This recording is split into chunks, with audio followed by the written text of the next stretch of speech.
What a piece of mix up, okay? What a piece of pricky, okay?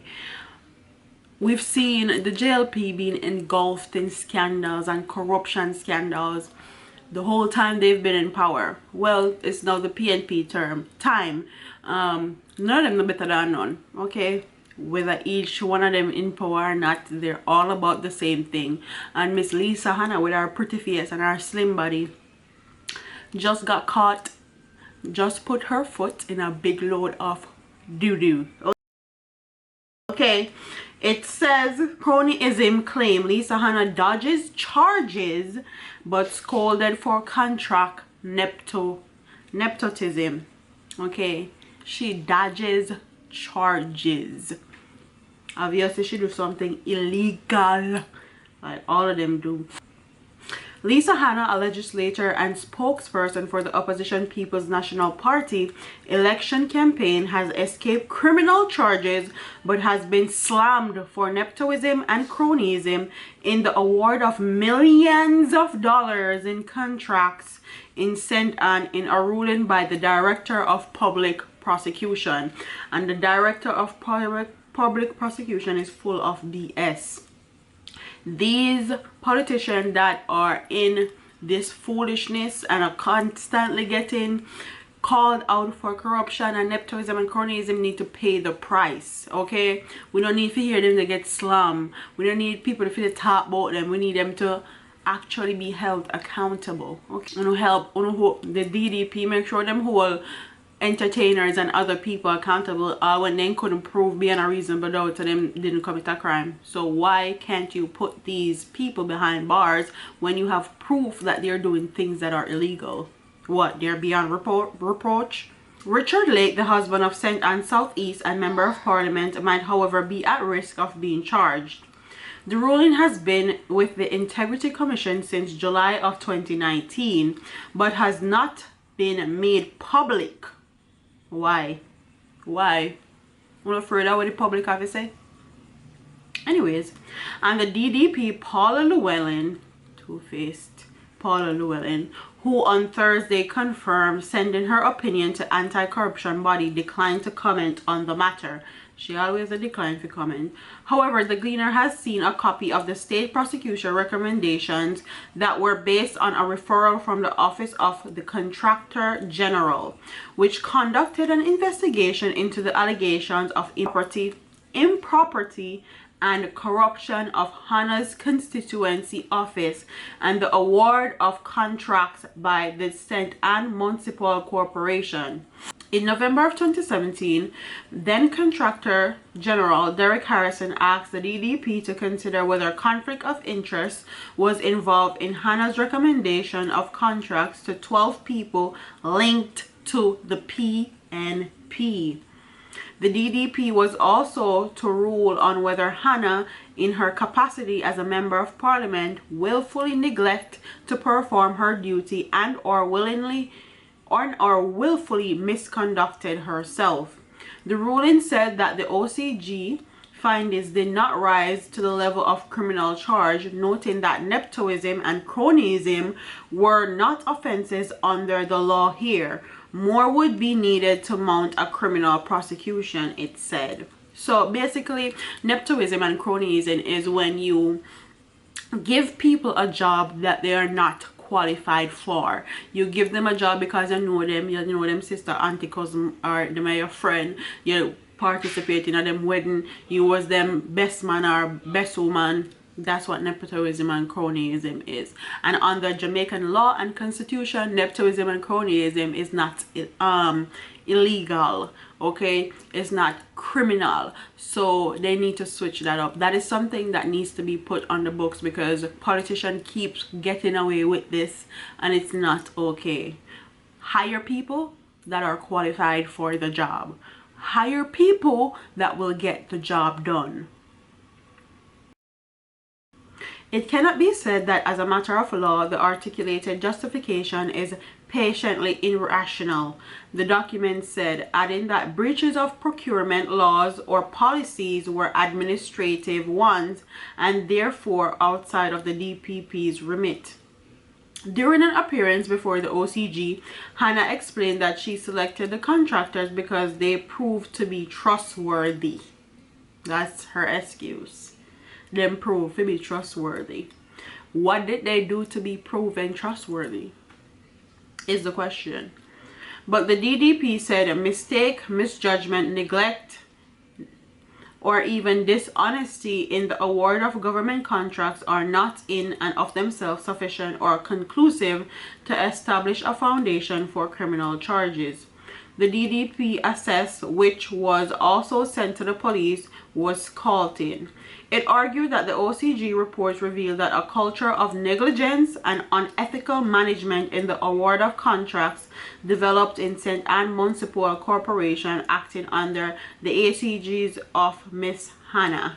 An impartial and fair-minded observer, the opinion continued, could legitimately form the view that the St. Anne Municipal Corporation was being used as a vehicle through which the PNP cronies were over a period of time awarded the CDF funds contract with negligent or inadequate supervision to their execution, which potentially amounts to egregious breaches of the government of Jamaica's procurement policies and guidelines.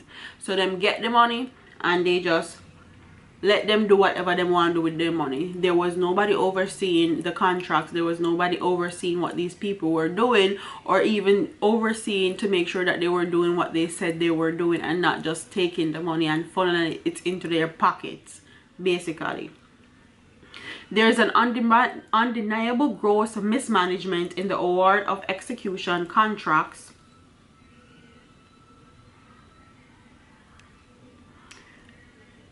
by the St. Anne Municipal Corporation in that period under review. Non-supporters, associates, or affiliates of the PNP disproportionately benefited from the award of contracts. The OCG investment focused on 53, not one, not two, not three, 53 directly sourced contracts awarded by the St. Anne Municipal Corporation during the period of 2011 to 2015. Contracts largely related to debusing and drain cleaning works. Wow. Meanwhile, the DDP has recommended that charges be brought against Joanne McDonald, an executive in Hanna's constituency's office, for making false statements to the OCG. The OCG had found that McDonald provided false documents to investigators in breach of the law. McDonald also claimed that she was persuaded by Lake to submit false accounts to the OCG. Wow. There was no evidence to support the claim that she submitted forged documents, and the most viable prosecution could be mounted for giving misleading information. So they can only give her, they can only charge her on giving misleading information. They can't charge her for anything else. Lake, who was the executive member of the constituency at the time, could be charged based on the advice of the state prosecutor. The DDP recommend that the police get a statement from McDonald, and Lake could be charged if the woman maintained her claim. Following the release of the OCG's report, Hanna lawyers from the law firm Knight Jr. and Samuel said preliminary reading of the report showed no criminal culpability on the part of its client or anyone else involved. Lawyers also contended that the contracts were valued at $13.3 million. Some of them are now as low as $50,000 each. They argued that it was ridiculous for the Contractor General to expect that every constituent, except those affiliated with the MP's party, should benefit from a work program. A copy of the OCG report was also referred to the Financial Investigation Division of the Ministry of Finance and the and the public service. The opposition PNP, which has been critical of the ruling Jamaica's Labour Party on corruption-related issues, had referred the Hanna matter to this Internal Integrity Commission for review in November of 2017. Details on the DDP's ruling come as Hanna's administration grapple with its weak resurrection of the Petrojam scandal following the release of 2 Integrity Commission reports. The OCG was one of the 3 entities that merged to form the commission in 2018. It's not clear what the government's Integrity Commission has done since receiving the DDP's opinion, and the law blocks the anti-corruption body from speaking on its investigation. Contacted last night, Hanna declined to comment, and her parties said in an article this morning that they are in full support of Lisa Hanna. It's funny because when the Petrojam scandal came out, they were so against it, they talked out against it, but now that their own is engulfed in a scandal that involves corruption, essentially they are in full support of this person, which is ridiculous to me. And that goes to show you that none of them, PNP or JLP, are better than the other. So Miss Lisa Hanna, you with a pretty face, you know love Jamaican people, you know love poor people. You're in a politics because of the same thing everybody else for tea from poor people. Anyways, comment what your thoughts are in the comment section. Do you think that these politicians need to start being held accountable for cronyism and nepotism? Do you think that there needs to be laws on the books that states that any politician that does nepotism and cronyism needs to be charged? Do you think that this will ever change in Jamaican society where politicians stop tea from poor people? Do you think that we need a third party that doesn't have anything to do with the PNP or JLP? What are your thoughts on this whole situation? What do you think about Lisa Hanna and the PNP? What do you think about the JLP scandal? And more stuff coming out with the whole Petrojam scandal recently. Comment what your thoughts are in the comment section. Don't forget to like, comment, share, and subscribe, and I'll see you in the next one. Deuces.